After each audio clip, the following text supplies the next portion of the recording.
नमस्कार दोस्तों। आज हम नरेंद्र मोदी जी द्वारा लिखित पुस्तक एग्जाम वॉरियर्स के बारे में चर्चा करेंगे। ये पुस्तक नए भारत के युवाओं को समर्पित की गई है। इस पुस्तक के स्टार्टिंग में मोदी जी ने एक लेख यहाँ पर लिखा है। इसके बाद उन्होंने ये भी बताया कि इस पुस्तक को किस तरीके से उपयोग करना है। इन सब की चर्चा हम बाद में करेंगे। सबसे पहले हम इस पुस्तक का फर्स्ट चैप्टर यहाँ पर देख लेते हैं, जो कि है परीक्षा एक उत्सव, उमंग और उल्लास से मनाएं। परीक्षा को उत्सव की तरह मनाएं। चौंक गए होंगे, लेकिन आइए जाने कैसे। जिस तरह से हम पर्वों और त्योहारों की तैयारी करते हैं, उसको लेकर तरह तरह की उम्मीदें रखते हैं, योजनाएं बनाते हैं, मन उमंग उल्लास और उत्साह से भरा होता है। होली, दिवाली, ईद, क्रिसमस या गुरु पूरब, साल भर हम त्योहारों की प्रतीक्षा करते हैं। ठीक इसी तरह हम साल भर परीक्षा का इंतजार करते हैं। महीनों पहले से चर्चाएं शुरू हो जाती हैं, योजनाएं बनती हैं। त्योहार के समय व्यक्ति के अंदर जो कुछ सर्वश्रेष्ठ है वह बाहर आता है। व्यक्ति और समाज की अच्छाइयों के दर्शन होते हैं। परीक्षाएं भी इसलिए होती हैं कि हमारे अंदर का सर्वश्रेष्ठ बाहर आए, हमें हमारी क्षमताओं का एहसास हो। उत्सव में पूरा परिवार इकट्ठा होता है, साथ मिलकर मनाने से उत्सव का आनंद कई गुना बढ़ जाता है। परीक्षा का समय भी कुछ ऐसा ही होता है। इस पर्व को भी लाखों विद्यार्थी मिलकर मनाते हैं। कश्मीर से कन्याकुमारी तक और अमरेली से अरुणाचल प्रदेश तक लाखों छात्र परीक्षा रूपी इस पर्व में आपके साथ होते हैं। इस दौरान आपको अपने परिवार और दोस्तों का भी सहयोग मिलता है। ऐसा माना जाता है कि सामान्य दिनों की अपेक्षा उत्सव काल में की गई साधना, व्रत, प्रार्थनाएं ज्यादा फलदायी होती हैं। इसी तरह परीक्षा से पहले और परीक्षा के दौरान की गई पढ़ाई अधिक प्रभावी होती है। मुझे पूर्ण विश्वास है कि आप सभी परीक्षा के इस पर्व को और अधिक उत्साह एवं आनंद के साथ मनाने के लिए तैयार होंगे। इसके बाद इस पुस्तक में एक एक्टिविटी दी गई है। होली आपसी प्रेम और सद्भाव का संदेश देता है। मकर संक्रांति के पर्व से हम प्रकृति से जुड़ना सीखते हैं। रक्षाबंधन का पर्व भाई बहन के पवित्र रिश्ते का प्रतीक है। उपवास एवं व्रत वाले पर्व हमारे आत्मबल और संकल्प शक्ति को मजबूत बनाते हैं। जिस तरह प्रत्येक पर्व और त्योहारों से हम कुछ न कुछ सीखते हैं, उसी तरह परीक्षा रूपी पर्व आपको क्या सिखाता है उसके बारे में आपको लिखना है। दूसरी एक्टिविटी यहाँ पर है, अपने पसंदीदा त्योहार को अपने मनपसंद रंगों से चित्रित कीजिए। मतलब आपको अपने फेवरेट फेस्टिवल की पेंटिंग यहाँ पर बनानी है। इस पुस्तक का सेकंड चैप्टर यहाँ पर है, परीक्षा अभी की तैयारियों की है, आपके पूरे जीवन की नहीं। मस्त रहें। कड़ी प्रतिस्पर्धा के चलते परीक्षा के समय घर बाहर हर जगह से इतना दबाव होता है कि परीक्षा जीवन मरण का प्रश्न बन जाती है और ऐसा लगता है कि इसमें असफलता मतलब सब कुछ खत्म।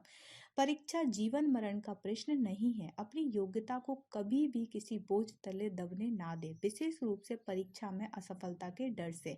पूर्व राष्ट्रपति और महान वैज्ञानिक डॉक्टर APJ अब्दुल कलाम को कौन भूल सकता है। क्या आप जानते हैं, डॉक्टर कलाम फाइटर पायलट बनना चाहते थे, लेकिन वे अपने उस सपने को पूरा नहीं कर पाए थे। अगर उन्होंने उसी एक विफलता से हार मान ली होती तो क्या वह इतने महान वैज्ञानिक बन पाते जिस रूप में हम आज उन्हें याद करते हैं। सोचिए, अगर कलाम साहब ना होते तो आज भारतीय परमाणु कार्यक्रम की दिशा क्या होती। इस घटना से हम क्या सीखते हैं। एक टेस्ट या परीक्षा पूरे जीवन की कहानी नहीं लिख सकती। जीवन अनंत संभावनाओं से भरा हुआ है। ठान लीजिए, कोई भी विफलता आपके सपनों की उड़ान में बाधा ना बन पाए। चुनौतियों से सीखना, संकल्पों को सिद्धियों में बदलना, नया इतिहास गढ़ना, यही तो जीवन है। अगर आप परीक्षा में असफल भी होते हैं तो इसका मतलब यह नहीं है कि आप एक व्यक्ति के रूप में भी असफल हो गए। क्या परीक्षा किसी की योग्यता और उसकी क्षमता को मापने का एकमात्र पैमाना हो सकता है? बिल्कुल नहीं। तनाव मुक्त और मस्ती के साथ तैयारियों का मंत्र है, परीक्षा को समग्र दृष्टिकोण के साथ पूरे जीवन के परिप्रेक्ष्य में देखना। यह आपकी तैयारियों को भी प्रभावी बनाएगा। इसके बाद आपके लिए एक एक्टिविटी है, परीक्षा को एक पत्र लिखिए और बताइए कि आप परीक्षा से क्यों डरे हुए नहीं हैं। तो आपको यहाँ पर परीक्षा को पत्र लिखना है। तीसरा चैप्टर यहाँ पर है, हंसते हुए जाइए, मुस्कुराते हुए आइए। जी हाँ, आपने सही सुना। परीक्षा केंद्र में हंसते हुए जाइए और परीक्षा केंद्र से मुस्कुराते हुए आइए। सहजता और मस्ती के साथ आपने परीक्षा की तैयारी की है। तो जब परीक्षा केंद्र में जाने का समय आए तो हंसते हुए जाइए। देखिए कैसे आप मुस्कुराते हुए बाहर आएंगे। जब हम मुस्कुराते हैं तो अपने आप सहज और तनाव मुक्त हो जाते हैं, मन शांत हो जाता है। शांत मन और तनाव मुक्त दिमाग से चीजें आसानी से याद आ जाती हैं। जब हम रिलैक्स होते हैं तो जो पढ़ाई दिमाग में स्टोर की है उसको रिकॉल करना आसान हो जाता है। एक विद्यार्थी के रूप में मेरे साथ कई बार ऐसा हुआ है कि बहुत प्रयास करने पर भी किसी प्रश्न का उत्तर मुझे परीक्षा के समय तो याद नहीं आया, लेकिन जैसे ही मैं उत्तर पुस्तिका परीक्षक को सौंप कर बाहर निकला वह उत्तर तुरंत याद आ गया। ऐसा कभी आपके साथ भी हुआ होगा। बाद में मुझे इसका रहस्य समझ में आया। परीक्षा हॉल से बाहर आकर जैसे ही जल्दी जल्दी उत्तर याद करने के दबाव से मुक्त हुआ और मन शांत हुआ, वैसे ही उत्तर बड़ी सहजता से याद आ गया। तनाव में व्यक्ति अपना सर्वश्रेष्ठ प्रदर्शन नहीं कर पाता है। तनाव हमारी तैयारियों पर, हमारे ज्ञान पर हावी हो जाता है। क्या आप ऐसा चाहेंगे कि आप पर तनाव हावी हो? तनाव मुक्त शांत मन केवल परीक्षा की ही नहीं बल्कि संपूर्ण जीवन की सफलता की कुंजी है। इसलिए याद रखें, रिलैक्स टू रिकॉल। परीक्षा केंद्र में हंसते हुए जाइए और परीक्षा केंद्र से मुस्कुराते हुए आइए। इसके बाद आपके लिए एक एक्टिविटी यहाँ पर है। परीक्षा में रिलैक्स होने के लिए आप क्या तरीके अपनाते हैं वो आपको यहाँ पर इस चिल चार्ट में लिखना है। इस पुस्तक का 4th चैप्टर यहाँ पर है, वॉरियर बने वरियर नहीं। हम में से प्रत्येक के जीवन का एक प्रायोजन है। महान कार्य करने के लिए हमारा जन्म हुआ है। सारी चुनौतियों और अवसरों के बीच हमें यह करना है कि यही नियति है। आने वाला कल युवाओं का है। एक बार जब परीक्षाओं के बारे में मैं मन की बात कर रहा था तो एक श्रोता की बात मुझे बहुत अच्छी लगी। उन्होंने लिखा कि हमारे विद्यार्थी वरियर नहीं वॉरियर बने। मजेदार बात यह है कि जीवन का सबसे बड़ा डर यह होता है कि अब आगे ना जाने क्या होगा, जिसे फियर ऑफ द अननोन भी कहते हैं। परीक्षा के समय चिंतन मनन अच्छी बात है, मगर इस चिंतन को चिंता नहीं बनने देना चाहिए। परीक्षा के समय गंभीर दिखना एक फैशन नहीं बन जाए, इसका कोई लाभ नहीं है। गंभीर दिखने से आप सहानुभूति पा सकते हैं, सफलता नहीं। प्रसन्नचित्त रहिए, क्योंकि गंभीर दिखने के लिए आपको कोई भी अंक नहीं मिलने वाले। आखिर क्यों परीक्षा की कल्पना का चित्र गंभीर विद्यार्थी, सख्त अभिभावक और चिंतित शिक्षक से ही बना है? बचपन से हम ऐसे वीरों की गाथाएं सुनते आए हैं जिन्होंने कड़ी चुनौतियों का सामना बड़े साहस और धैर्य के साथ किया। इन्हीं लोगों ने इतिहास रचा है। यही आज भी हमारे प्रेरणा स्रोत हैं। अब रानी लक्ष्मीबाई का ही उदाहरण ले लीजिए। देश के पहले स्वतंत्रता संग्राम में जब शत्रुओं की सेना कुछ ही दूरी पर थी तो उनके सामने दो विकल्प थे, या तो वे जंग लड़ें या फिर हथियार डाल दें, वरियर बने या वॉरियर बने। उन्होंने निडर होकर उस चुनौती का सामना करने का निर्णय लिया। आज भारत के गौरवशाली इतिहास में महान स्वतंत्रता सेनानी के रूप में उनका नाम सुनहरे अक्षरों में दर्ज है। मेरे लिए वह एक यादगार क्षण था जब मैं 2017 में ब्लाइंड T20 वर्ल्ड कप की विजेता क्रिकेट टीम से मिला था। उनमें से प्रत्येक खिलाड़ी अपने आप में एक प्रेरणा स्रोत था। उन्होंने जीवन में कई मुश्किल परिस्थितियों और बाधाओं का सामना किया था और विषम परिस्थितियों के बाद भी हार नहीं मानी। जीवन एवं खेल के मैदान दोनों जगहों में वे विजेता रहे। अपने पुरुषार्थ से देश का गौरव बढ़ाया। यही बात परीक्षा पर भी समान रूप से लागू होती है। इसलिए चिंता छोड़िए और चुनौतियों से लड़िए। वरियर नहीं वॉरियर बनिए। इसके बाद यहाँ पर एक एक्टिविटी दी गई है। परीक्षा को लेकर आपकी सबसे बड़ी चिंताएं क्या हैं और आप उन्हें कैसे दूर करते हैं, यह आपको यहाँ पर लिखना है। इस पुस्तक का 5th चैप्टर यहाँ पर है, ज्ञान स्थायी है, इसे ही लक्ष्य बनाइए। पढ़ाई का सीखने का उद्देश्य है ज्ञान अर्जित करना। जब ज्ञान को लक्ष्य बनाएंगे तो अंक अपने आप मिलते चले जाएंगे। जब आप डॉक्टर के पास जाते हैं तो क्या आप उनसे उनके महाविद्यालय की अंक तालिका के बारे में पूछते हैं? नहीं ना। आप डॉक्टर के अनुभव और कौशल को देखते हैं। यह कुशलता ही उनकी वास्तविक योग्यता है। इसी प्रकार किसी वकील के पास जाते हैं तो एलएलबी की पढ़ाई में उन्हें कितने अंक मिले यह तो नहीं देखते। आपकी प्राथमिकता यही होती है कि वह आपके मुकदमे को कितना समझ पाते हैं और उस पर कितने प्रभावी ढंग से दलील करते हैं। ठीक इसी प्रकार एक विद्यार्थी के रूप में आप जो ज्ञान और कौशल अर्जित करते हैं असल मूल्य उसी का है। फिर ज्ञान अर्जन की यात्रा तो अपने आप में ही एक पुरस्कार है। यह तनाव और दबाव से दूर आनंद से भरी और संतोष देने वाली होती है। जब अच्छे अंक लाना ही परीक्षा का एकमात्र उद्देश्य होता है तो यह अत्यधिक तनाव पैदा करता है और हमारा सीखना भी सीमित हो जाता है। हमारा पूरा ध्यान केवल परीक्षा में पूछे जा सकने वाली विषय वस्तु पर ही होता है। ऐसे में यदि तैयारी के बाहर का कोई प्रश्न आ गया तो पसीने छूट जाते हैं। जीवन में आधा अधूरा ज्ञान कम अंक पाने से ज्यादा खतरनाक है। यदि आप ज्ञान प्राप्त करने के लिए पढ़ाई करते हैं तो कोई भी प्रश्न आपको मुश्किल नहीं लगेगा। इसलिए ज्ञान स्थायी है, इसे ही लक्ष्य बनाइए। अंक अपने आप पीछे पीछे चले आएंगे। यहाँ पर एक एक्टिविटी दी गई है। इन 3 महापुरुषों ने अपने जीवन में ज्ञान अर्जन को महत्व दिया। तो आपको इनके वर्णन से यह बताना है कि ये महापुरुष कौन है। मतलब इनके वर्णन से आपको इन महापुरुषों को पहचानना है। महापुरुष फर्स्ट, जीवन में बहुत कम आयु से ही उन्हें मुश्किल परिस्थितियों और कड़े संघर्षों से गुजरना पड़ा। उन्होंने ज्ञान को अपना लक्ष्य बनाया और विश्व के प्रतिष्ठित संस्थानों से अपनी पढ़ाई पूरी की। कहा जाता है कि उनके निजी पुस्तकालय में 50,000 से भी अधिक पुस्तकें थीं। वे स्वतंत्र भारत के पहले कानून मंत्री और हमारे संविधान निर्माता थे। तो आपको बताना है कि यह महापुरुष कौन थे। दूसरे महापुरुष हमारे हैं, वे बचपन से ही गणित की उन मुश्किल प्रश्नों को सुलझाने में लगे रहते थे जो उनकी उम्र से बहुत आगे की होती थीं। वर्ष 1913 में उन्होंने जी.एच. हार्डी को जटिल गणितीय प्रमेय और सूत्रों से भरा एक पत्र लिखा। वर्ष 1918 में वे द रॉयल सोसाइटी के सदस्य चुने गए। 31 वर्ष की अवस्था में यह सम्मान प्राप्त करने वाले वे सबसे कम आयु के व्यक्तियों में से एक थे। तो आपको बताना है कि यह महापुरुष कौन थे। तीसरे महापुरुष हमारे हैं, वर्ष 1920 में वे लंदन में भारतीय सिविल सेवा परीक्षाओं में शामिल हुए और चौथा स्थान प्राप्त किया। हालांकि उन्होंने आकर्षक मानी जाने वाली उस नौकरी को ठुकरा दिया और भारत लौट आए। वर्ष 1930 में वे कोलकाता के मेयर चुने गए। उनका नारा तुम मुझे खून दो मैं तुम्हें आजादी दूंगा बहुत प्रसिद्ध हुआ। तो आपको बताना है कि यह तीनों महापुरुष कौन थे। इस पुस्तक का 6th चैप्टर यहाँ पर है, प्रतिस्पर्धा नहीं अनुस्पर्धा।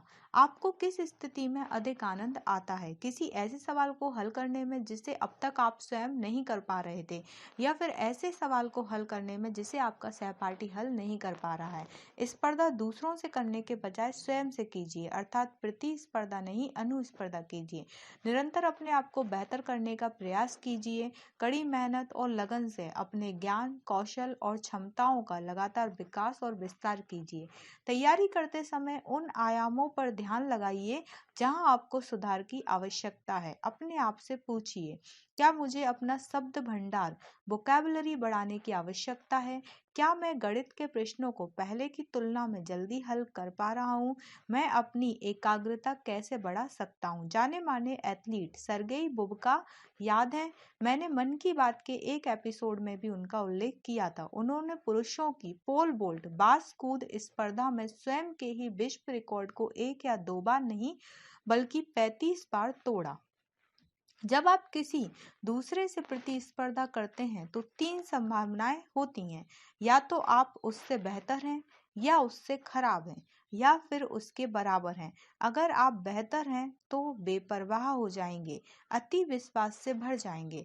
अगर आप उसके मुकाबले खराब हैं तब दुखी और निराश हो सकते हैं, और यदि बराबरी के हैं तो सुधार की आवश्यकता कभी महसूस ही नहीं करेंगे। इसके विपरीत जब आप स्वयं से स्पर्धा करते हैं तो आप खुद को हमेशा और बेहतर बनाने की कोशिश करते हैं, और फिर कभी कभी प्रतिस्पर्धा एक अच्छी मित्रता को भी खत्म कर देती है, इसलिए प्रतिस्पर्धा नहीं, अनुस्पर्धा कीजिए। यहाँ पर 7th चैप्टर है, समय आपका है, सदुपयोग कीजिए। टाइम मैनेजमेंट या समय प्रबंधन का एक नाम अनुशासन भी है। परीक्षा में अच्छे प्रदर्शन के लिए सही समय प्रबंधन अत्यंत महत्वपूर्ण है। वैसे तो हर दिन हर किसी के लिए 24 घंटे का ही समय होता है, लेकिन उन 24 घंटों में कौन कितना काम करेगा, कैसा परिणाम लाएगा, ये व्यक्ति की क्षमता पर निर्भर करता है। यानी एक दिन में प्रभावी समय हर एक के लिए अलग अलग होता है। हम कैसा परिणाम लाएंगे ये हमारे कौशल, हमारी क्षमताओं के अलावा हमारे समय प्रबंधन पर भी निर्भर करता है। बेहतर समय प्रबंधन से हमारी क्षमताओं का पूरा उपयोग हो पाता है। इसलिए टाइम मैनेजमेंट एबिलिटी मैनेजमेंट भी है, अर्थात यह अपने अंदर की क्षमताओं को निखार कर जीवन को गढ़ने का एक साधन भी है। विद्यार्थी एक टाइम टेबल तैयार कर निश्चित कर सकते हैं कि उनके 24 घंटे का अधिकतम उपयोग कैसे होगा। टाइम टेबल बन जाने के बाद पूरी दृढ़ता से उस दिनचर्या का पालन करें। जिस काम के लिए जितना समय दिया है उस दौरान मन, शरीर और बुद्धि से पूरी तरह से उसी पर ध्यान केंद्रित रखें। आरंभ में कुछ कठिनाई आ सकती है, लेकिन कुछ ही समय में टाइम टेबल का पालन करना आपके लिए सहज हो जाएगा और यह आसानी से आपकी दिनचर्या का हिस्सा बन जाएगा। जब बहुत सारे कार्यों का दबाव एक साथ आकर इकट्ठा हो जाता है तो फिर उससे निपटना आसान नहीं होता। टाइम टेबल का एक लाभ यह भी है कि हम एक समय में एक ही विषय पर ध्यान केंद्रित करते हैं, ना कि हर समय बहुत सारे कार्यों के बारे में सोचकर परेशान होते रहते हैं। जब वह आएगा तब देखा जाएगा। इस तरह कार्यों का दबाव अलग अलग समय में बढ़ जाता है। यानी टाइम मैनेजमेंट एक तरह से प्रेशर मैनेजमेंट भी है। अरे बहुत काम पड़ा है, 24 घंटे इस मानसिकता के साथ जीना यानी हर समय व्यस्त और चिंतित रहना प्रभावी और फायदेमंद नहीं है। टाइम टेबल या दिनचर्या में थोड़ा लचीलापन भी जरूरी है। महत्वपूर्ण कामों को प्राथमिकता देकर दिनचर्या बनाएं, लेकिन ऐसा भी ना हो कि पूरे 24 घंटे को छोटी छोटी गतिविधियों से भर दें। इतनी गुंजाइश रहे कि आवश्यकता पड़ने पर नई चीजों, अचानक आए कार्यों, मजेदार अवसरों का आप स्वागत कर सकें। साथ ही यह भी ध्यान रखें कि परीक्षा का समय अपनी आदतों में बड़े बदलाव लाने के लिए उपयुक्त नहीं होता है, इसलिए परीक्षाओं के समय ऐसे प्रयोग ना करें। अपने तरीके और कार्यशैली पर पूरा विश्वास रखें। अब आपकी एक्टिविटी यह है कि आपको भी अपनी दिनचर्या के हिसाब से 24 घंटे का अपना टाइम टेबल बनाना है। यहाँ पर 8वां चैप्टर है, वर्तमान ईश्वर का सर्वोत्तम उपहार, वर्तमान में जिएं। प्रायः ऐसा होता है कि लोग या तो अतीत में उलझे रहते हैं या फिर भविष्य के सपनों में, आशंकाओं में डूबे रहते हैं। वह वर्तमान में जीना ही भूल जाते हैं। वर्तमान एकमात्र ऐसा समय है जहां कुछ कर दिखाने का अवसर ठीक हमारे सामने खड़ा होता है।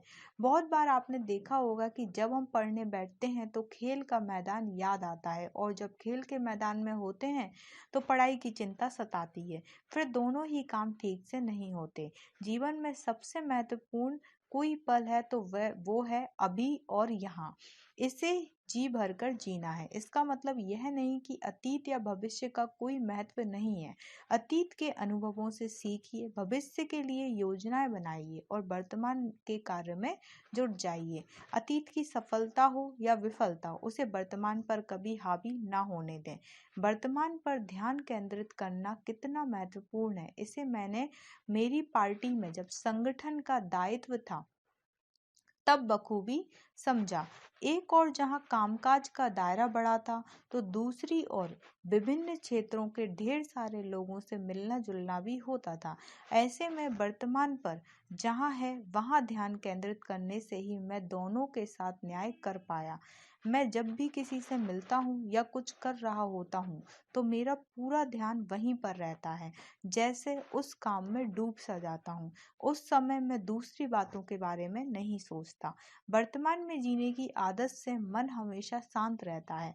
जब भी मन अशांत हो, तनाव में हो, गहरी लंबी सांस लें, आने जाने वाले विचारों पर ध्यान केंद्रित करें। इस तरह से आपकी सजगता वापस वर्तमान में आ जाएगी। यहाँ मुझे मन की बात के एक एपिसोड में महान खिलाड़ी सचिन तेंदुलकर द्वारा विद्यार्थियों को कही गई वो बात याद आती है, जब उन्होंने कहा था, जब आप क्रिकेट खेलते हैं तब क्या आप उसके गेंद के बारे में सोचते हैं जिसे आप पहले खेल चुके हैं, या उस गेंद के बारे में सोचते हैं जो आप आगे खेलेंगे? उस समय आप सिर्फ उसी गेंद पर ध्यान केंद्रित करते हैं जो उस समय आने वाली है। अगर आप पिछली गेंद या अगली गेंद के बारे में सोचते रहेंगे तो उस गेंद को कैसे खेलेंगे जो अब आपके सामने फेंकी गई है। यहाँ पर एक्टिविटी आपके सामने ये है कि इस समय आपके दिमाग में क्या चल रहा है, वो आपको यहाँ पर बताना है। इसके बाद इस पुस्तक में यहाँ पर जो 9th चैप्टर है वो है टेक्नोलॉजी से पढ़ाई रोचक और सरल, इसे आजमाएं। आज की पीढ़ी जिस तरह से टेक्नोलॉजी से जुड़ी हुई है और उसका जितना विविध उपयोग करती है, यह देखकर बहुत बार आश्चर्य होता है। टेक्नोलॉजी ने सीखने सिखाने के तरीकों को ही बदल दिया है। लर्निंग एप्स, स्मार्ट क्लासरूम्स और ढेर सारी ऑनलाइन जानकारियों ने पढ़ाई को रोचक और सरल बना दिया है। इसके अलावा वीडियो गेम्स, प्ले स्टेशन और इंटरनेट गेम्स भी युवाओं में काफ़ी लोकप्रिय और उन्हें भी व्यक्तित्व के विकास में उपयोगी माना जाता है। कुछ लोगों का यह भी मानना है कि युवाओं में टेक्नोलॉजी का बढ़ता प्रयोग बहुत ही हानिकारक है और यह विशेष रूप से विद्यार्थियों की एकाग्रता को प्रभावित करता है। अक्सर बहस का मुद्दा यह होता है कि टेक्नोलॉजी विद्यार्थियों के लिए मददगार है या फिर हानिकारक। मैं टेक्नोलॉजी को एक सकारात्मक शक्ति के रूप में देखता हूँ। निजी अनुभव की बात करूँ तो टेक्नोलॉजी के उपयोग का मुझे काफ़ी लाभ मिला है। मैं इसका उपयोग न केवल गवर्नेंस में बल्कि देशवासियों से नियमित संवाद के लिए भी करता हूँ। लोक कल्याण का यह एक सरल और प्रभावी साधन है। टेक्नोलॉजी के उपयोग में संतुलन बहुत महत्वपूर्ण है। टेक्नोलॉजी का आकर्षण तो ठीक है, लेकिन इसकी लत लग जाना हानिकारक है। टेक्नोलॉजी का उपयोग संयम और समझदारी के साथ करना होगा। जैसे जब आप अपने माता पिता या मित्रों के साथ समय बिताते हैं तो आपका ध्यान लोगों के बजाय फोन में ही अटक कर ना रह जाए। खाना खाते समय भोजन का ही आनंद लीजिए। फोन, वीडियो गेम्स, टीवी थोड़ी देर इंतजार कर सकते हैं। प्लेग्राउंड पर प्ले स्टेशन हावी ना हो जाए। दोस्तों के साथ खेल के मैदान में पसीना बहाना इस अनुभव का कोई पर्याय नहीं है। आप अपनी दिनचर्या में टैग फ्री टाइम और टैग फ्री जोन्स का प्रयोग करके भी देखिए। यानी दिन में कुछ समय निर्धारित कर सकते हैं जब आप टेक्नोलॉजी का उपयोग नहीं करेंगे, या फिर घर में एक ऐसा स्थान सुनिश्चित कर सकते हैं जहां गैजेट या इलेक्ट्रॉनिक उपकरण निषेध हो। कोशिश करके देखिए, जीवन की उन बारीकियों का भी अनुभव होगा जिन पर कभी ध्यान ही नहीं गया। मैं कभी भी बैठकों के दौरान मोबाइल फोन का उपयोग नहीं करता। ऐसा देखा जाता है कि परीक्षा के दौरान बहुत से लोग यह सुझाव दिया करते हैं कि टीवी बिल्कुल मत देखिए, इंटरनेट का उपयोग बंद कर दीजिए, वगैरह वगैरह। लेकिन मैं आपको इस का सुझाव भी नहीं दूंगा। किताबों के बीच टेक्नोलॉजी का थोड़ा उपयोग थकावट दूर कर ताजगी ला सकता है। टेक्नोलॉजी का उपयोग स्मार्ट बनने के लिए और स्मार्ट तरीके से रिलैक्स होने के लिए कीजिए। यहाँ पर एक्टिविटी आपको दी गई है। एक नो गैजेट हॉर तय कीजिए और उस दौरान आपका अनुभव कैसा रहा उसके बारे में बताइए। मतलब आपको अपना कुछ समय निकालना है जब आपको कोई भी गैजेट या कोई भी इलेक्ट्रिक उपकरण यहाँ पे यूज नहीं करना है, और फिर आपका समय कैसा गुजरा ये आपको यहाँ पर बताना है। इस पुस्तक का 10th चैप्टर यहाँ पर है, करना है बेहतर काम तो करें पर्याप्त आराम। परीक्षा की लगातार तैयारी, तथ्यों को याद करना, गणित के प्रश्नों को हल करना, इन सब के बीच पर्याप्त आराम आवश्यक है। डीफोकस करना भी उतना ही जरूरी है जितना कि किसी विषय या काम पर फोकस करना। घंटों तक लगातार पढ़ाई के बीच थोड़ा ब्रेक या कहें अल्प विराम ताजगी और नई ऊर्जा लेकर आता है और एकाग्रता की क्षमता को भी बढ़ाता है। पढ़ाई से बीच बीच में अल्प विराम लें, संगीत सुनें, कोई किताब पढ़ें, लंबी गहरी सांस लेने का अभ्यास करें, शरीर की मांसपेशियों को शिथिल करें, श्वसन करें, बाहर हवा में पैदल घूमने जाएं या अपने परिवार के साथ कुछ समय बिताएं। कई लोग अपने पालतू पशु के साथ खेलना पसंद करते हैं। कमरे से बाहर निकलकर कुछ देर के लिए कुछ अलग करना आपको आराम देगा। हमारे शास्त्रों के अनुसार यह शरीर पंच महाभूतों यानी पृथ्वी, जल, वायु, आकाश और अग्नि से मिलकर बना है। जब हम इनमें से किसी भी तत्व के साथ जुड़ते हैं तो तरोताजा हो जाते हैं। सोच के देखिए, गर्मी में दिन भर की थकान के बाद स्नान, ठंड के समय खुली धूप का स्पर्श या फिर शीतल मंद हवाओं में टहलना, ये सब कैसे हमें तरोताजा कर देता है, एक नई ऊर्जा में भर देता है। बचपन में मैं अक्सर अपने गांव के तालाब में तैराकी का आनंद उठाता था। खुला आसमान, शांत पानी और हल्की हवाएं मुझे बड़ा आनंद आता था। प्रकृति के साथ एकरूप होना हमेशा ही व्यक्ति को ताजगी, उत्साह और आनंद से भर देता है। यहाँ पर आपको एक्टिविटी दी गई है, ब्रेक लेने के मेरे तरीके। इस पर आपको एक पोस्टर बनाना है कि आप किस तरीके से ब्रेक लेते हैं। आप नींद लेकर ब्रेक लेते हैं, खेलकर या दोस्तों के साथ घूमकर। तो इस पर आपको एक पोस्टर यहाँ पर बनाना है। 11वां चैप्टर यहाँ पर है, अच्छी नींद सफलता का मंत्र। भले ही यह सुनने में थोड़ा अजीब लगे कि कोई परीक्षा के दिनों में सोने का सुझाव कैसे दे सकता है, परंतु यह अत्यंत महत्वपूर्ण है कि परीक्षा की तैयारी के साथ साथ पर्याप्त नींद ली जाए। मुझे अक्सर लोग पूछते हैं, मोदी जी, आप दिन भर इतने सारे काम, इतनी व्यस्तता के बावजूद कभी थके हुए नहीं दिखते हैं, इसका राज क्या है? मैं कहूँगा कि इसका एक कारण मेरी अच्छी नींद भी है। हम कितना सोते हैं यह इतना महत्वपूर्ण नहीं है। महत्वपूर्ण इस बात का है कि हमारी नींद की गुणवत्ता या क्वालिटी कैसी है, हम कितनी गहरी नींद लेते हैं। काम की निर्भरता पर प्रायः मेरी नींद 4 से 6 घंटे की होती है, लेकिन जितने भी घंटे मैं सोता हूँ, गहरी नींद लेता हूँ, इससे मैं अगले दिन स्वयं को तरोताजा महसूस करता हूँ। मैं जब आराम करने के लिए बिस्तर पर लेटता हूँ तो कुछ ही पलों में गहरी नींद आ जाती है और सवेरे जब आँख खुलती है तो बिना किसी आलस के तुरंत ही बिस्तर छोड़ देता हूँ। ऐसा इसलिए भी हो पाता है क्योंकि मैं बिस्तर पर चिंताएं साथ लेकर नहीं जाता हूँ। अच्छा सोना अच्छे से सोचने की क्षमता देता है। जब थके होते हैं या नींद आ रही होती है तब सोचने की क्षमता कम हो जाती है। आराम के बाद तरोताजा मन अधिक प्रभावी ढंग से सोच पाता है, सजगता और एकाग्रता भी बढ़ती है। परीक्षा में नींद आ रही हो तो आसान प्रश्न पत्र भी कठिन लगने लगता है। अच्छी तैयारियों के साथ साथ एक अच्छी नींद परीक्षा में सफलता का मंत्र है। अब आपको एक्टिविटी दी गई है, परीक्षा से पहले पर्याप्त आराम करना या पढ़ाई के लिए पूरी रात जागना। आप क्या पसंद करते हैं और क्यों, ये आपको बताना है। 12वां चैप्टर यहाँ पर है, जो खेले वो खेले। मैं हमेशा कहता हूँ, जो खेले वो खेले। यदि आप परीक्षा की तैयारियों के बीच थोड़ा समय खेल कूद को देते हैं तो यह आपकी तैयारी को और अधिक प्रभावी बना देगा। कुछ समय बाहर निकलिए और खेलने का आनंद लीजिए, इससे पढ़ाई के बीच आपको आराम मिलेगा। लंबे समय तक पढ़ते रहने से पैदा हुई नीरसता भी दूर होगी। यहाँ तक कि परीक्षा से एक दिन पहले भी अगर आप कुछ देर खेलते हैं तो आप देखेंगे कि इससे भी आपको लाभ मिलेगा। खेल की सबसे बड़ी विशेषता है कि खेलने वाला बाकी चीजों को भूलकर पूरी तरह से खेल में डूब जाता है। चाहे युवा हो या बुजुर्ग, अमीर हो या गरीब, इससे कोई अंतर नहीं पड़ता। जो भी खेलता है वह मन, शरीर और बुद्धि से उसमें रम रम जाता है।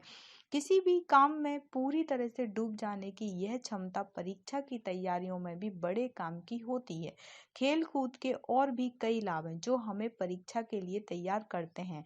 मन और शरीर का तालमेल बेहतर होता है, एकाग्रता बढ़ती है, शारीरिक क्षमता बढ़ती है, हम अधिक ऑक्सीजन ग्रहण करते हैं, रक्त का प्रवाह बेहतर होता है, मांसपेशियां शिथिल होती हैं। और हम जानते हैं कि खेल कूद मित्र भाव को बढ़ाता है, टीम वर्क की प्रेरणा देता है और सामूहिकता का संस्कार भी देता है। इसलिए खेलिए और खिलिए।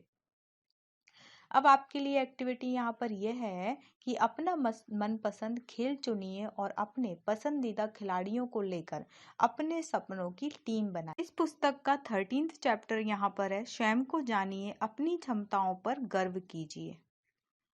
अहम ब्रह्मास्मि। स्वामी विवेकानंद प्रायः उपनिषद के इस मंत्र का उल्लेख किया करते थे। वह कहते थे कि प्रत्येक व्यक्ति ईश्वर का ही प्रकटीकरण है, वह स्वयं ईश्वर है। हर एक में अनंत संभावनाएं छुपी हुई हैं। प्रतिदिन अपने इस वास्तविक स्वरूप का स्मरण कीजिए, यह आपको असीम आत्मविश्वास से भर देगा। आपकी योग्यता, आपका ज्ञान और आपकी तैयारी ही आपको सफल बनाने के लिए पर्याप्त है। स्वामी विवेकानंद की यह बात हमेशा याद रखें। अगर आपको 33 करोड़ देवी देवताओं पर भरोसा है लेकिन स्वयं पर नहीं, तो आपका उद्धार नहीं हो सकता। खुद पर भरोसा रखें, अडिग रहें और मजबूत बनें।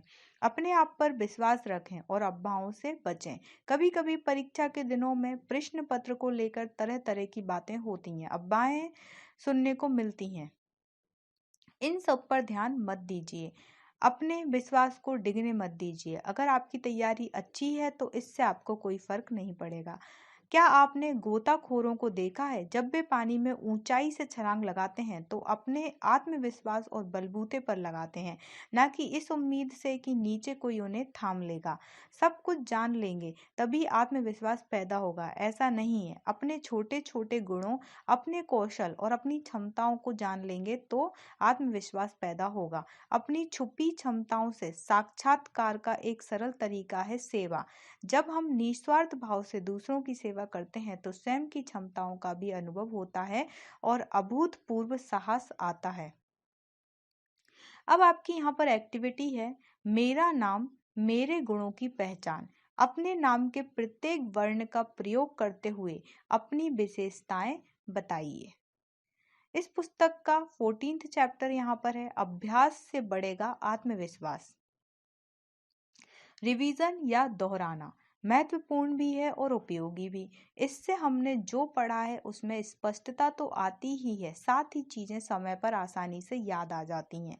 दैनिक जीवन में छोटी छोटी चीजों को व्यवस्थित रखने की आदत का बड़ा महत्व है। स्कूल बैग, जूते, पोशाक, पेन, पेंसिल आदि को सही जगह पर रखने की आदत का एक लाभ तो यह होता है कि चीजें समय पर मिल जाती हैं। दूसरा, यह आदत मन को भी प्रशिक्षित करती है। हमने जो पढ़ा है मन उसे व्यवस्थित रूप से संग्रहित करने के लिए धीरे धीरे प्रशिक्षित हो जाता है।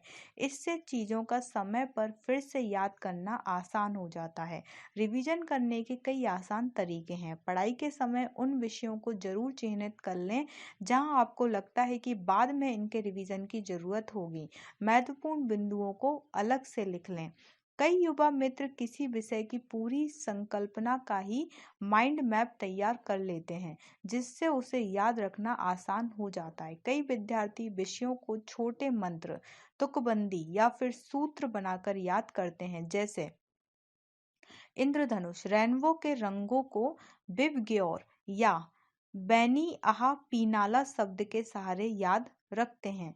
कभी कभी विषयों का रिवीजन आपसी चर्चा के बाद प्रभावी बन जाता है। मुझे एक बेहद ही रोचक बात याद आ रही है। जब मेरे पास पार्टी में संगठनात्मक दायित्व था तो किसी विषय पर टीवी पर बहस करने या पत्रकार वार्ता में उसको रखने से पहले हम लोग अलग अलग समूह बनाकर उस पर आपस में चर्चा किया करते थे। कुछ कार्यकर्ता विपक्ष के प्रवक्ता की भूमिका निभाते थे और आपस में एक जोरदार बहस होती थी। इस प्रकार हमें अपने मजबूत पक्ष के साथ साथ अपनी कमजोरियों का भी पता चल जाता था।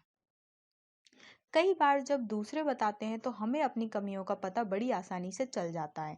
मैं आपको अपने स्कूल के दिनों की एक घटना बताता हूँ। एक नाटक में मैं एक पात्र की भूमिका में कुछ पंक्तियाँ बोल रहा था, लेकिन नाटक के निर्देशक मेरे बोलने के तरीके से खुश नहीं थे। बहुत देर कोशिश करने के बाद परेशान होकर आखिरकार निर्देशक ने कहा कि यदि मैं अपना डायलॉग इसी तरह से बोलता रहा तो वह मुझे नाटक से बाहर निकाल देंगे। मैं हैरान था, क्योंकि मुझे लग रहा था कि मैं तो सही बोल रहा हूँ। अगले दिन मैंने निर्देशक से आग्रह किया कि वह स्वयं अभिनय करके बताएं कि मैं कहाँ गलती कर रहा हूँ, और आश्चर्य की बात यह है कि उनके अभिनय करते ही मुझे तुरंत अपनी गलती का पता चल गया और फिर मैंने उसे सुधार लिया।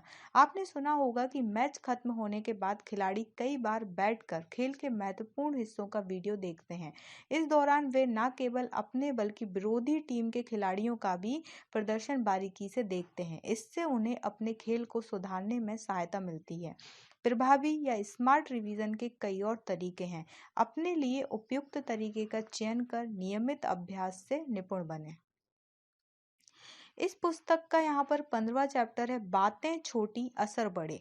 परीक्षा के अनुशासन का पालन कीजिए। आपने ये बातें कई बार सुनी होंगी, लेकिन यह छोटी छोटी बातें इतनी महत्वपूर्ण है कि मैं इन्हें एक बार फिर आपके साथ साझा कर रहा हूँ। परीक्षा से एक दिन पहले ही आवश्यक चीज़ों को इकट्ठा कर पूरी तैयारी कर लेनी चाहिए। जिन चीज़ों की परीक्षा में ज़रूरत पड़ेगी, जैसे पेन, पेंसिल, अन्य स्टेशनरी, प्रवेश पत्र, परिचय पत्र आदि, इनको व्यवस्थित रख लीजिए ताकि जल्दबाजी में कोई ज़रूरी चीज़ छूट ना जाए। पहले से परीक्षा केंद्र और उसके रास्तों से भली भांति परिचित होना लाभकारी होता है।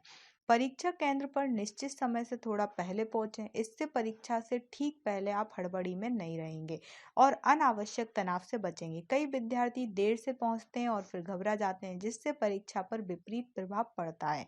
परीक्षा के नियमों का पालन कीजिए। वही चीजें लेकर जाएं जिनकी अनुमति हो।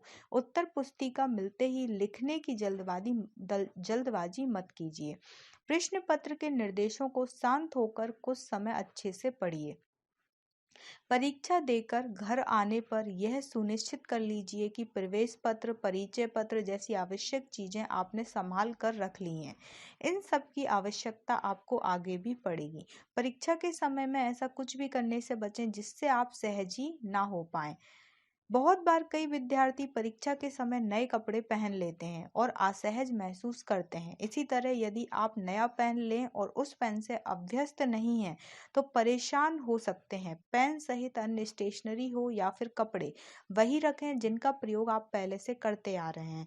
जितना सहज रहेंगे उतना ही हड़बड़ी से बचेंगे। यहाँ पर आपके लिए एक्टिविटी है, परीक्षा के लिए जरूरी चीजों की चेक लिस्ट तैयार कीजिए। इसे अपने अध्ययन कक्ष में लगाना ना भूलें आप।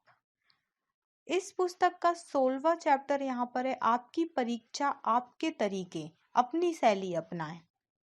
क्या आपके सामने कभी ऐसा हुआ है जब परीक्षा के बाद आपको लगा हो कि और भी बहुत कुछ लिख सकते थे, लेकिन समय ही नहीं बचा? परीक्षा के दौरान सही समय प्रबंधन आपको इससे बचा सकता है। ऐसा ना हो कि आप किसी एक प्रश्न में ही उलझकर रह जाएं।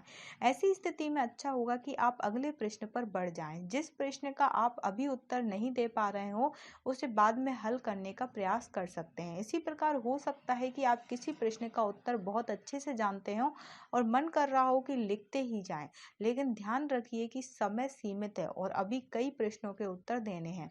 प्रश्न के अनुरूप जो उत्तर अपेक्षित है उतना जरूर लिखिए और फिर अन्य प्रश्नों पर समय दीजिए। मुझे बताया गया है कि कई परीक्षाओं में प्रश्न पत्र को पढ़ने के लिए आरंभ में 15 मिनट अतिरिक्त दिए जाते हैं। यह बहुत अच्छा समय होता है जब विद्यार्थी पूरे प्रश्न पत्र को पढ़कर अपनी एक रणनीति बना सकता है। प्रत्येक प्रश्न को ध्यान से पढ़ें, विशेषकर जिनमें आंकड़े हो। यदि प्रश्न ही गलत समझ लेंगे तो सही उत्तर कैसे दे पाएंगे? हर प्रश्न समान रूप से आसान या कठिन नहीं होता।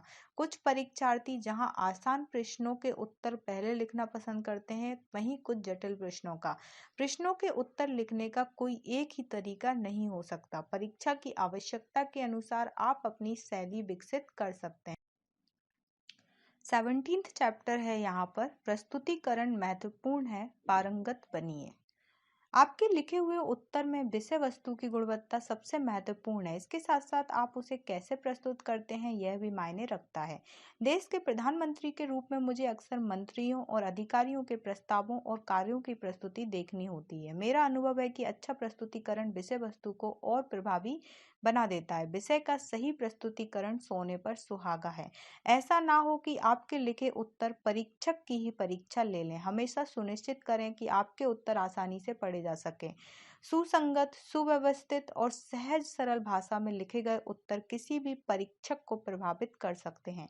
याद रखिए, परीक्षक आपको नहीं जानता है, वह आपका नहीं बल्कि आपकी उत्तर पुस्तिका का मूल्यांकन करता है।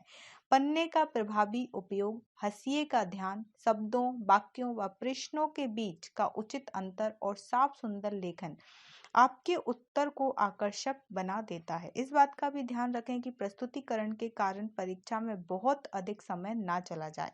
इसलिए आवश्यक है कि वर्ष भर आप अपनी अभिव्यक्ति और प्रस्तुतिकरण को बेहतर करने का प्रयास करें, जिससे यह सहजता से आपकी आदत बन जाए। आपके शिक्षक, माता-पिता और मित्र इसमें मददगार हो सकते हैं। इस पुस्तक का 18वां चैप्टर यहाँ पर है, अक्ल हो हाँ, नकल हो ना। नकल करना गलत है। इस बात को जितनी बार दोहराएं उतना कम है। सालों से हजारों लोगों ने इस बात को विद्यार्थियों से कहा होगा कि वो परीक्षा में बेईमानी से बचें, और आज फिर एक बार मैं विद्यार्थी मित्रों से यही कहना चाहता हूँ। नकल से सफल होने का भ्रम पैदा हो सकता है, लेकिन यह पूरी तरह से अनैतिक तो है ही, साथ ही इससे परीक्षा का औचित्य ही समाप्त हो जाता है। नकल करते हुए अगर आप पकड़े जाते हैं तो आपको दंड मिलेगा, और यदि बच जाते हैं तो यह आपकी आदत बन जाएगी। यह आपके लिए ज्यादा खतरनाक होगा और आपके अंतर्मन को हमेशा के लिए दूषित कर देगा। क्या आप अपने अंतर्मन और नैतिक मूल्यों को दांव पर लगाना चाहेंगे? नकल करके आप अपने साथ साथ अपने माता पिता और समाज को भी धोखा देते हैं। नकल करने की योजना बनाना, नए नए तरीके ढूंढना, इन सब में आप जितना समय गंवा देंगे उतने में तो शायद आप उस विषय को ही तैयार कर लें।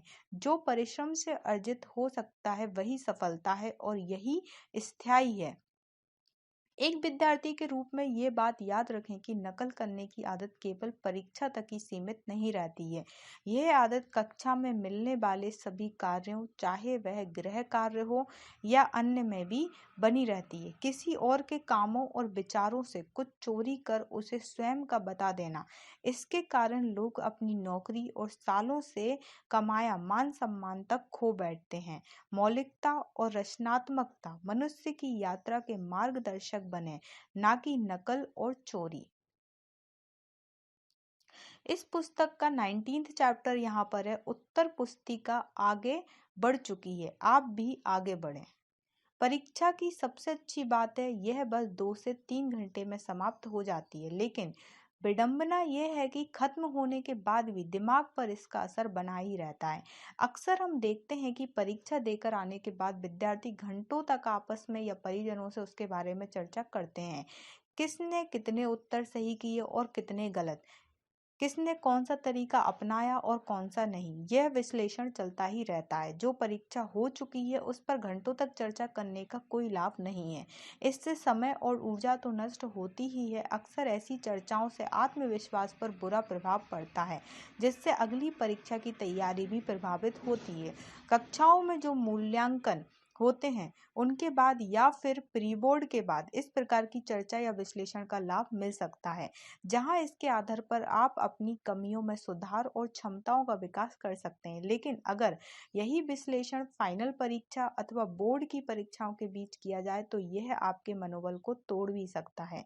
उत्तर पुस्तिका जमा करने के साथ ही उसकी एक तरफा यात्रा शुरू हो जाती है। अगर आपने सही उत्तर लिखे हैं तो उनके बारे में सोचने की कोई जरूरत नहीं है, और यदि नहीं लिखे तो भी उसकी चिंता करना व्यर्थ है। बुद्धिमानी इसी में है कि जो परीक्षा हो चुकी है उसका विश्लेषण करने के बजाय आने वाली परीक्षा की तैयारी में जुट जाएं। आपकी परीक्षाओं की तरह मेरी भी एक परीक्षा दिसंबर 2012 का गुजरात चुनाव के बारे में बताता हूँ। मतदान के तुरंत बाद मैं अलग अलग कार्यों में व्यस्त हो गया। मुझे याद है कि मैं तुरंत ही आगामी वाइब्रेंट गुजरात समिट की तैयारियों का निरीक्षण करने चला गया था, और उसके उसके बाद एक सिंचाई परियोजना की समीक्षा में लग गया। बहुत ही लोगों को इस बात से आश्चर्य हो रहा था, लेकिन मेरे लिए भी आपके द्वारा जमा की गई उत्तर पुस्तिका की तरह ही चुनाव में डाले गए वोट एक तरफा यात्रा के लिए निकल चुके थे और मैं अपनी यात्रा पर तैयारी करें, परीक्षा दें और आगे बढ़ें। इस पुस्तक का 20वां चैप्टर यहाँ पर है, जीवन को जाने, स्वयं को पहचाने। किसी चीज के बारे में जानना एक बात है, लेकिन अनुभव के बिना वह अधूरा ही रहता है। अनुभव पूर्णता देता है। किसी नदी का खूबसूरत चित्र देखना अच्छा लगता है, लेकिन असली आनंद तो उसके निर्मल जल के स्पर्श में है। जब भी अवसर मिले अपने आसपास की दुनिया को देखें, गोते लगाएं और खोजकर कुछ नया निकालें। हर पल नए नए अनुभवों से अपने जीवन को समृद्ध बनाएं। जीवन को गढ़ते चले जाएं। कभी चुनौती लें और बिना आरक्षण के ही किसी ट्रेन के जनरल डिब्बे में 24 घंटे यात्रा करें।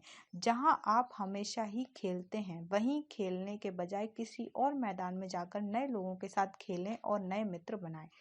कभी बाहर निकलिए और देखिए लोगों के जीवन का संघर्ष, उनका जज्बा और उनका संकल्प, और अपने जीवन की चुनौतियों को एक बार फिर तौलकर देखिए। अपने प्रयासों से किसी के जीवन में आए बदलाव से मिलने वाली संतुष्टि और आनंद अद्भुत ही होता है। सामाजिक कल्याण से जुड़ी किसी स्वयंसेवी संस्था के साथ सेवा कार्यों का अनुभव लीजिए। इससे आप में सेवा और करुणा की भावना जागेगी। अपने चिर परिचित सुविधाजनक वातावरण से बाहर निकलिए। जो आप हमेशा करते हैं उसे अलग ढंग से करने की कोशिश करें और कभी कुछ अलग ही करें। अपनी क्षमताओं के साथ नित नए प्रयोग कीजिए। यह आपको स्वयं को पहचानने का अवसर देगा। कई चीजें ऐसी होंगी जिन्हें आप परीक्षा के चलते नहीं कर पाए, उन्हें करें। कोई वाद्य यंत्र, कोई नई भाषा या फिर कोई नया खेल सीखिए। परीक्षा के दौरान आप सीखने के लिए जीते थे, अब जीवन से सीखिए और जीना सीखिए। यहाँ पर आपके लिए एक एक्टिविटी है। अपने उन रोचक अनुभवों के बारे में बताइए जब आपने सुविधाजनक वातावरण से बाहर निकलकर कुछ किया हो। इस दौरान जब आपने क्या सीखा वो भी आपको यहाँ पर लिखना है। इस पुस्तक का 21st चैप्टर यहाँ पर है, अतुल्य भारत, घूमिए और जानिए। पर्यटन से हमें अलग अलग लोगों से मिलने, अलग अलग संस्कृतियों, नई भाषाओं और नए स्थानों को जानने समझने का अवसर मिलता है। भारत को जितना हम जानेंगे, हमारी सोच का दायरा उतना ही बढ़ता चला जाएगा। अतुल्य सौंदर्य और विविधताओं से भरा है हमारा देश। ऊंचे पहाड़, हरे भरे जंगल, सुंदर नदियां, ऐतिहासिक स्मारक और किले हमारी संस्कृति और परंपराओं के प्रतीक हैं। यह सभी अपने आप में ऐसी अनोखी कहानियां समेटे हैं जो आपको किसी पुस्तक में नहीं मिलेंगी। आपके अपने शहर और राज्य में भी देखने और घूमने के कई स्थान होंगे जो अब तक आपने नहीं देखे होंगे। इन अनदेखे पहलुओं को जानिए, उन्हें अनुभव कीजिए। हो सकता है आपको ऐसे ऐसे अनुभव हो जाएं जिनकी आपने कल्पना तक ना की हो। मेरे साथ तस्वीरों को साझा करें और #इनक्रेडिबल इंडिया लगाना ना भूलें। परीक्षा के कारण आप अपने परिवार और रिश्तेदारों के साथ समय नहीं बिता पाए हों तो अब आपके पास भरपूर अवसर है। मुझे याद है कि पहले परीक्षा खत्म होते ही बच्चे अपने मामा के घर चले जाया करते थे। वहां सभी भाई बहन आपस में मिलते थे और खूब मस्ती होती थी। एक रोचक पहल के बारे में मैं आपको बताता हूँ। देश की सांस्कृतिक विविधताओं को जानने समझने और अलग अलग राज्यों के बीच मेल भाव बढ़ाने के लिए एक भारत श्रेष्ठ भारत अभियान की शुरुआत की गई है। इसमें कई ऐसी गतिविधियां हैं जो आपको बहुत पसंद आएंगी। यहाँ पर विभिन्न राज्यों की भाषा सीखने, वहाँ के खान पान का अनुभव लेने, संस्कृति को जानने के अनेक अवसर मिलते हैं। आप किसी दूसरे राज्य में जाकर वहाँ के लोगों के साथ रह सकते हैं, साथ ही उन्हें भी अपने राज्य में आने का निमंत्रण दे सकते हैं। मैं खुद को सौभाग्यशाली मानता हूँ कि मुख्यमंत्री बनने से पहले ही मुझे देश के लगभग हर जिले में जाने और वहाँ के बारे में जानने का अवसर मिला। तब मैंने प्रत्यक्ष अनुभव किया कि हमारे देशवासी अपनी अपनी अलग विशेष पहचान के बावजूद एक हैं। यही तो है विविधता में एकता। अब आपके लिए एक्टिविटी यहाँ पर है, भारत के ऐसे कौन से स्थान हैं जिन्हें देखने की आपकी इच्छा है, उसके बारे में आपको बताना है। दूसरी एक्टिविटी आपके लिए है, अपने शहर, जिले या राज्य का एक कच्चा नक्शा बनाइए। ऐसे पर्यटन स्थलों को चिन्हित कीजिए जो देखने योग्य हैं और दूसरों को आकर्षित करते हैं। उनके बारे में आपको यहाँ पर बताना है। इस पुस्तक का 22वां चैप्टर यहाँ पर है, एक यात्रा समाप्त दूसरी शुरू। जीवन एक अविरत यात्रा है। बोर्ड की परीक्षाओं के बाद आप जीवन के एक नए पड़ाव पर होंगे। आपको उच्च शिक्षा के लिए विषय और विश्वविद्यालय चुनने होंगे। अपनी अंतः प्रेरणा, रुचियों और क्षमताओं के आधार पर इसका निर्णय लें और जुड़ जाएं। कर्मयोगी अपना भाग्य स्वयं लिखते हैं और अवसर उनके कदम चूमते हैं। आज हम हर तरफ अनेक अवसर देखते हैं। कल तक जिनके बारे में सोचा भी नहीं जा सकता था, ऐसे क्षेत्र सामने उभर कर आए हैं। आप खेल को ही ले लीजिए। आप खिलाड़ी बन सकते हैं, खेल प्रबंधन में जा सकते हैं, खेल पत्रकारिता में जा सकते हैं या फिर खेल उपकरण बनाने का व्यवसाय शुरू कर सकते हैं। जीवन में जो आपको सबसे अधिक प्रेरित करता है, जो कुछ भी आपका पैशन है, उसके अनुसार आपको ढेरों अवसर मिल जाएंगे। किसी और के जैसा बनने का प्रयास करने के बजाय अपना रास्ता खुद बनाइए। हर एक व्यक्ति निराला है, विशेष है और अपनी उस विशिष्टता को पहचान कर उस क्षेत्र में मानव जीवन की ऊंचाइयों को छूने के लिए ही उसका जन्म हुआ है। अब आपके लिए यहाँ पर एक्टिविटी है, अपने विद्यालयी जीवन के सबसे यादगार अनुभवों के बारे में आपको बताना है। इस इस पुस्तक का 23वां चैप्टर यहाँ पर है, कुछ बनने के नहीं कुछ करने के सपने देखिए। लोग मुझसे अक्सर पूछते हैं, मोदी जी, अपनी युवा अवस्था में आपने कभी विश्व के सबसे बड़े लोकतंत्र का प्रधानमंत्री बनने का सपना देखा था? सच पूछो तो प्रधानमंत्री बनने का सपना देखना तो दूर, मैं तो कभी अपनी कक्षा का मॉनिटर तक नहीं बना। जीवन भर मैं एक सरल मंत्र के साथ जिया हूँ, कुछ बनने के नहीं कुछ करने के सपने देखो। सामान्यतः कुछ बनने की इच्छा कई चीजों से प्रभावित होती है, कहीं परिवार की अपेक्षाएं, तो कभी चकाचौंध से भरे करियर का आकर्षण या फिर साथियों से प्रतिस्पर्धा का दबाव, कभी प्रसिद्धि तो कभी पैसा और रुतबे की कोरी कल्पनाएं। इससे आप अपनी विलक्षणता से दूर हो जाते हैं और धीरे धीरे ये आपकी स्वाभाविक प्रतिभा को खत्म कर देती है। लेकिन कुछ बनने के बजाय कुछ करने की इच्छा जीवन के प्रायोजन को का बोध करती है। डॉक्टर, इंजीनियर या वकील बनने के सपनों के परे यह सोचिए कि मैं क्या करूं कि समाज में सकारात्मक परिवर्तन ला सकूं। यही आपके जीवन का प्रेरणा मंत्र बने। जब कुछ बनना जीवन में हावी रहता है तो जीवन हर समय अधूरा लगता है। हम हमेशा ही वेटिंग मोड में जीते हैं। जब जीवन में बनने की बजाय करना महत्वपूर्ण हो जाता है, तब हर पल कुछ करने का संतोष तो देता ही है और करते करते बाय प्रोडक्ट के तौर पर हम कुछ बन भी जाते हैं। आइए बनने के बोझ के बजाय करने के संतोष के साथ जीवन को नई ऊंचाइयों पर ले जाएं। यहाँ पर आपके लिए एक्टिविटी है, यदि आपके पास संसाधन हो और किसी चीज की कोई कमी ना हो तो आप समाज और देश के लिए क्या करना चाहेंगे उसके बारे में आपको बताना है और क्यों करना चाहेंगे ये भी बताना है। इस पुस्तक का 24वां चैप्टर यहाँ पर है, वे हैं इसलिए आप हैं, कृतज्ञ रहें। आपकी सफलता केवल आपकी नहीं होती है, हर सफलता के पीछे जाने अनजाने अनगिनत लोगों का योगदान होता है। आपके माता पिता आपके जीवन को बेहतर बनाने के लिए जो कुछ कर सकते हैं वे सब करते हैं। पग पग पर आपको भाई बहनों और पूरे परिवार का संबल मिलता है। शिक्षकों ने आपको ऐसी शिक्षा दी है जो आपके लिए संभावनाओं के अनेक द्वार खोलती है। एक शिक्षक विद्यार्थियों के जीवन को ही नहीं संवारता है बल्कि राष्ट्र का निर्माण करता है। अपने विद्यालय के उन कर्म योगियों के बारे में सोचिए जो विद्यालय को साफ सुथरा रखते हैं, बगीचे की देखभाल करते हैं, या फिर उस दर्जी के बारे में सोचिए जिसने आपकी पोशाक तैयार की, जिस पुस्तक विक्रेता से आपने अपनी किताब कॉपियां खरीदी, उस बस ड्राइवर और कंडक्टर को याद कीजिए जो साल भर आपको सुरक्षित विद्यालय लाते ले जाते रहे। अगर आप हॉस्टल में रहे तो खाना बनाने वाला रसोइया आपको जरूर याद आता होगा। आज आप जहाँ हैं वहाँ इन सभी के सहयोग और आशीर्वाद के बिना नहीं पहुंच सकते थे। उन अनगिनत लोगों के बारे में भी सोचिए जिनसे आप कभी नहीं मिले और शायद कभी मिलेंगे भी नहीं, लेकिन उनका आपके जीवन में महत्वपूर्ण योगदान है। वह किसान जिसने पसीना बहाकर आपके लिए अन्न उपजाया, वह श्रमिक जिसने तपती धूप और कड़ाके की ठंड में भी एक एक ईंट जोड़कर आपके पढ़ने के लिए विद्यालय की इमारत खड़ी की। ये गुमनाम नायक ही भारत के सच्चे निर्माता हैं और हमें हमेशा इनके प्रति कृतज्ञ रहना चाहिए। आपके लिए एक्टिविटी है, वे हैं इसलिए आप हैं। आप किन लोगों के लिए किन लोगों के प्रति कृतज्ञ हैं, आपको उनके बारे में लिखना है। दूसरी एक्टिविटी है, जिन लोगों के प्रति आप कृतज्ञ हैं उन्हें कृतज्ञता कार्ड, ग्रेटिट्यूड कार्ड लिखें, उन्हें कार्ड दें और बताएं कि वे आपके जीवन में कितने विशेष हैं। इस पुस्तक का 25 चैप्टर यहाँ पर है। योग, तंदुरुस्त शरीर और तेज दिमाग की चाबी, इसे अपनाएं। कुछ लोग समझते हैं कि योग, ध्यान ये सब किशोर अवस्था या जवानी में नहीं बल्कि बुढ़ापे में करने के लिए होता है।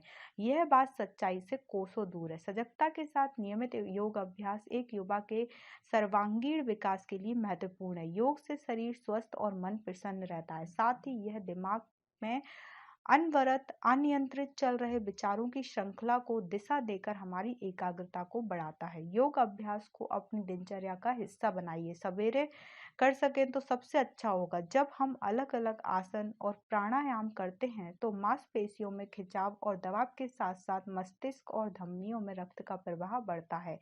शरीर मजबूत होता है, एकाग्रता और स्मरण शक्ति बढ़ती है, आलस और निराशा खत्म होकर आत्मविश्वास बढ़ता है। यानी योग से एक विद्यार्थी के लिए परीक्षा में सबसे आवश्यक आत्मविश्वास, एकाग्रता और स्मरण शक्ति तीनों का ही विकास होता है। योग एक विद्यार्थी को शारीरिक रूप से हुष्ट पुष्ट बनाता है, सभी द्वंद्वों से मन को शांत कर मानसिक रूप से दृढ़ भी बनाता है। संकल्प की ताकत बढ़ती है। इसके साथ ही मस्तिष्क को तेज कर बौद्धिक कुशाग्रता भी बढ़ाता है। योग से व्यक्ति का भावनात्मक विस्तार होता है और दूसरों के साथ जुड़ना आसान हो जाता है।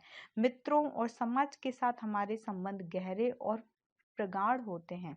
हम भावनात्मक रूप से संतुलित होते हैं। आध्यात्मिक स्तर पर योग व्यक्ति में स्वयं को पहचानने, अपने जीवन के प्रयोजन को जानने की चाह पैदा करता है। सालों से योग मेरी दिनचर्या का हिस्सा रहा है। मेरे दिन की शुरुआत योग से होती है और यह मुझे ढेर सारी चुनौतियों के बीच रास्ता दिखाता है। योग विश्व को भारत का उपहार है। पिछले कुछ वर्षों में यह पूरे विश्व में बहुत लोकप्रिय हुआ है। 2015 से पूरी दुनिया में प्रतिवर्ष 21 जून को बहुत उमंग और उत्साह के साथ विश्व योग दिवस मनाया जाता है। इस पुस्तक में सूर्य नमस्कार और कुछ आसन, प्राणायाम को शामिल किया गया है, विशेषकर ऐसे योग अभ्यास जो विद्यार्थियों के लिए बहुत उपयोगी है, चाहे परीक्षा हो या जीवन।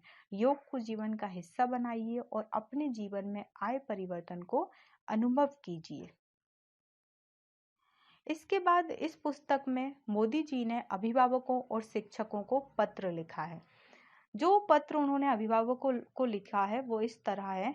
प्रिय अभिभावक, किसी भी विद्यार्थी के लिए परिवार सबसे मजबूत संबल है और ये परीक्षा की तैयारियों के समय और अधिक मायने रखता है।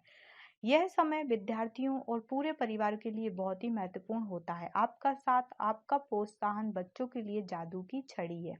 परीक्षा के समय बच्चों के मन को हल्का और प्रसन्न चित्त रखने का प्रयास करें ताकि वे तनाव रहित और खुशी के माहौल में परीक्षा दे सकें। आप अपने बच्चे के सबसे अच्छे मार्गदर्शक हैं। आप ही हैं जो उसे सबसे करीब से और अच्छे से जानते हैं।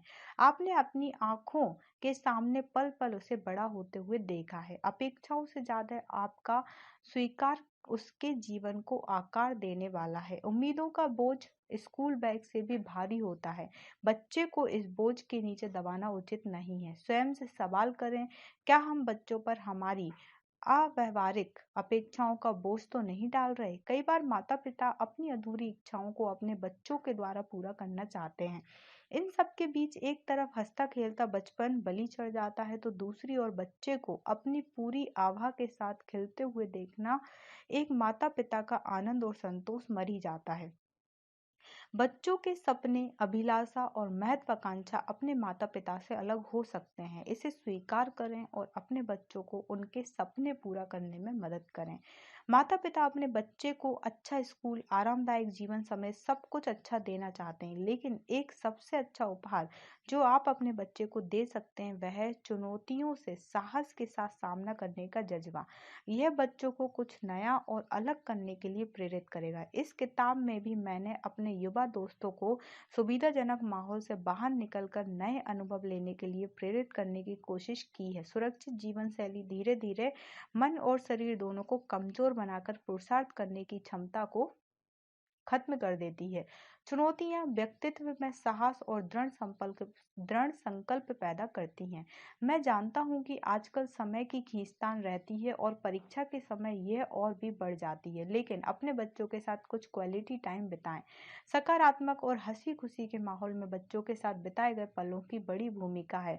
बच्चों को पूरा महत्व देकर सुने। जिनको बचपन में सुना नहीं जाता, वे बड़े होकर फिर किसी की भी नहीं सुनते।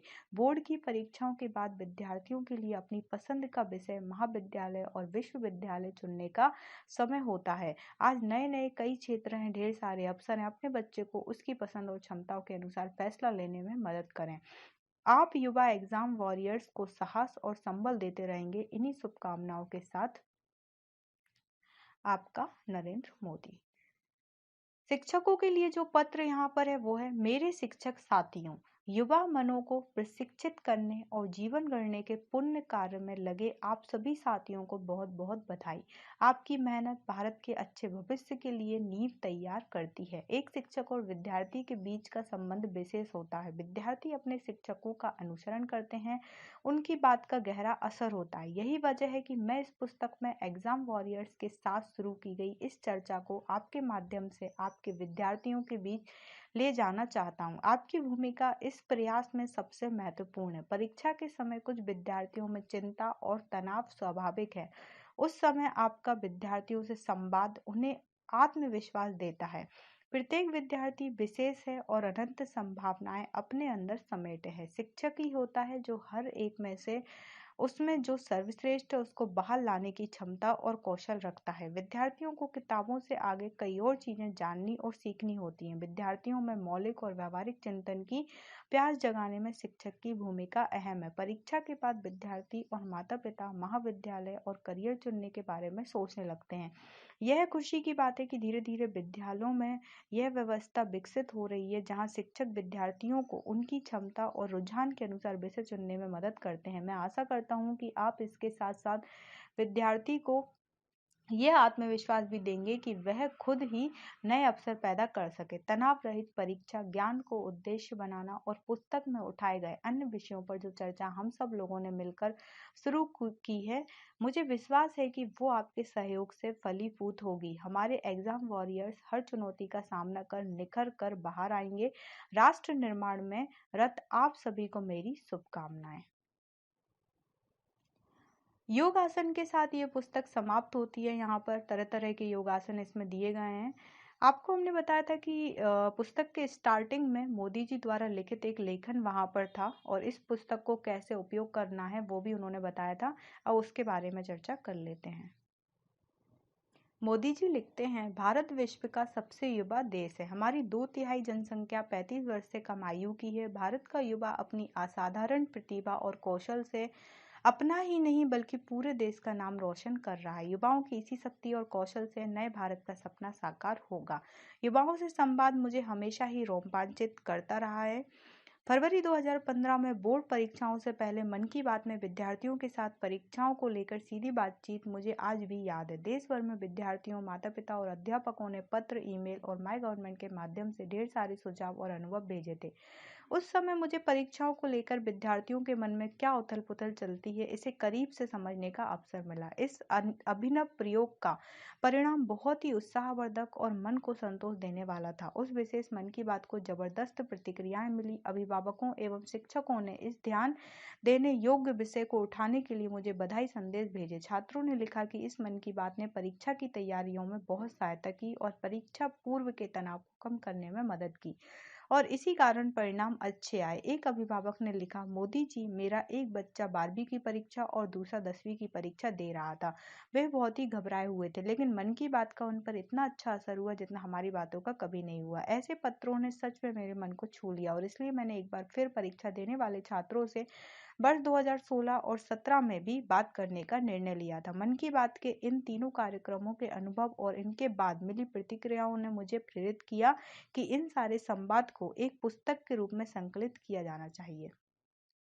यह पुस्तक उन सभी विद्यार्थियों के लिए है जो परीक्षा की तैयारी कर रहे हैं। मेरे ये सभी युवा साथी परीक्षा के उत्सव में हिस्सा लेने वाले एग्जाम वॉरियर्स हैं। ये पुस्तक इस महत्वपूर्ण बात पर केंद्रित की है कि परीक्षा के दिनों में अनावश्यक तनाव और इसे जीवन मरण का प्रश्न बनाने की जरूरत नहीं है। तनाव रहित परीक्षा और अंकों से अधिक ज्ञान को महत्व, इस विषय पर देश में चर्चा हो, नए समाधान खोजे जाएं, यही इस पुस्तक का उद्देश्य है। हमें जितना इन मुद्दों पर बातचीत करेंगे, अपने विचार और अनुभव साझा करेंगे और दूसरों से सीखेंगे, उतना ही यह सुनिश्चित कर पाएंगे कि हमारे बच्चों का बचपन हंसता खेलता और तनाव रहित बने। यह हम सभी का दायित्व है कि बच्चे पूरी तरह से खिलें और बचपन परीक्षा के बोझ और हर समय भविष्य की चिंता के नीचे दबे नहीं। संवाद को जीवंत और रुचिकर बनाने के लिए इस पुस्तक में मजेदार एक्टिविटीज हैं। कुछ पृष्ठ हैं जहां विद्यार्थी स्वयं अपने मंत्र लिखकर साथी परीक्षार्थियों के साथ साझा कर उन्हें प्रोत्साहित कर सकते हैं। इस पुस्तक में विद्यार्थियों के लिए उपयोगी आसन और प्राणायाम को भी शामिल किया गया है। परीक्षार्थियों को योग को अपने जीवन का हिस्सा बनाना चाहिए। नियमित योग अभ्यास तनाव को दूर करने और स्वस्थ रखने के लिए ही एकाग्रता, स्मरण शक्ति और आत्मविश्वास को बढ़ाने के लिए अत्यंत उपयोगी है। टेक्नोलॉजी की ताकत में मेरा दृढ़ विश्वास रहा है, इसलिए इस पुस्तक को नरेंद्र मोदी मोबाइल ऐप से जोड़ा है। इस ऐप के माध्यम से परीक्षार्थी इस पुस्तक को पढ़ते समय, अलग अलग एक्टिविटीज करते समय प्राप्त अनुभवों को एक दूसरे से साझा कर सकते हैं। साथ में सीखने का आनंद अलग ही होगा। पुस्तक में कई पहलुओं को छूने का प्रयास किया गया है, जैसे क्यों कुछ बनने के नहीं करने के सपने देखना चाहिए, कैसे अपने में छुपी अनंत संभावनाओं को स्पर्श करें, खेल से कैसे खिलें, युवा पढ़ाई के बीच मजेदार ब्रेक, छोटे छोटे सेवा कार्यों का बड़ा फायदा, इस सब पर भी परीक्षार्थी चर्चा कर पाएंगे। परीक्षा का अनुशासन और विषय की प्रस्तुति का महत्व भले ही छोटी बात लगे, लेकिन विद्यार्थियों के लिए ये समान रूप से महत्वपूर्ण है। पुस्तक में इन पर भी चर्चा की गई है। किसी भी परीक्षा की यात्रा माता पिता और शिक्षकों की भागीदारी के बिना अधूरी है। 2 पत्रों के माध्यम से अत्यंत महत्वपूर्ण भूमिका निभा रहे माता पिता और शिक्षकों के प्रति आभार प्रकट करने और उनसे संवाद करने का प्रयास मैंने किया है। इनसे हर पल मिलने वाला संबल, प्रोत्साहन और आशीर्वाद एग्जाम वॉरियर्स के लिए जड़ी बूटी की तरह है। मुझे आशा है कि एग्जाम वॉरियर्स पुस्तक पढ़ने में आपको भी उतना ही आनंद आएगा जितना कि मुझे इसे लिखने में आया है। इस पुस्तक को पढ़ने के साथ साथ आपके मन में जो भी विचार और सुझाव आए उसे अवश्य साझा करें। मुझे आपके विचार जानकर खुशी होगी। पुस्तक का आनंद लीजिए। आप सभी को परीक्षा की हार्दिक शुभकामनाएं। तो ये लेखन लिखा गया था मोदी जी द्वारा। इसके बाद उन्होंने बताया कि इस पुस्तक का उपयोग कैसे करना है। यह पुस्तक आपको एक अलग ही अनुभव देगी जब आप केवल पढ़ने के बजाय नरेंद्र मोदी मोबाइल ऐप के माध्यम से एग्जाम वॉरियर्स कम्युनिटी के साथ जुड़ेंगे, मंथन करेंगे। यह पुस्तक डूइंग और डेवलपिंग अर्थात करें और सीखें पर जोर देती है। जब आप कोई नई चीज सीखते हैं तो उसे स्वयं करके देखने पर ही पूरी तरह से समझ पाते हैं। इसलिए इस पुस्तक में प्रत्येक मंत्र के बाद छोटी छोटी मनोरंजक और रचनात्मक एक्टिविटीज या गतिविधियां दी गई हैं। साथ साथ सीखे गए ज्ञान को जब बांटा जाता है तो वह कई गुना बढ़ जाता है। ज्यादातर एक्टिविटीज ऐसी हैं जिन्हें एग्जाम वॉरियर्स कम्युनिटी पेज पर साझा किया जा सकता है। आपने जो सीखा है, आपके मन में जो विचार आए हैं, आप दूसरे एग्जाम वॉरियर्स के साथ साझा कर सब उसका लाभ ले सकते हैं, साथ साथ आगे बढ़ सकते हैं। एग्जाम वॉरियर्स कम्युनिटी पेज के माध्यम से आप अपनी उपलब्धियों, अपने विचारों, आपके द्वारा बनाए गए चित्रों आदि को अपने मित्रों, परिजनों और शिक्षकों के साथ साझा करने का आनंद भी ले सकते हैं। इन मंत्रों को पढ़ते हुए परीक्षार्थियों के मन में कई बार विचार आएंगे। पुस्तक में बीच बीच में खाली पृष्ठ हैं, वहां आप अपने विचारों को कलमबद्ध कर स्वयं के मंत्र बना सकते हैं। इन्हें साझा कर दूसरे छात्रों को प्रेरित करना ना भूलें। यह पुस्तक आपकी निजी डायरी की तरह भी है। आप अपने विचारों को लिख सकते हैं, अपना टाइम टेबल तैयार करने के साथ साथ और भी बहुत कुछ कर सकते हैं। जहां लिखने की आवश्यकता पड़े वहां पेंसिल या बॉल पेन का प्रयोग करें। इस पुस्तक में विद्यार्थियों के लिए उपयोगी योगासन और प्राणायाम भी सम्मिलित किए गए हैं। प्रभावी ढंग से करने के लिए इन्हें किसी योग प्रशिक्षक के दिशा निर्देश में करना अधिक उपयुक्त होगा। सभी एग्जाम वॉरियर्स को शुभकामनाएं। तो यहाँ पे होता है पुस्तक का अंत। आई होप आपको पुस्तक पसंद आई होगी। मेरे चैनल को सब्सक्राइब करें और कमेंट करें।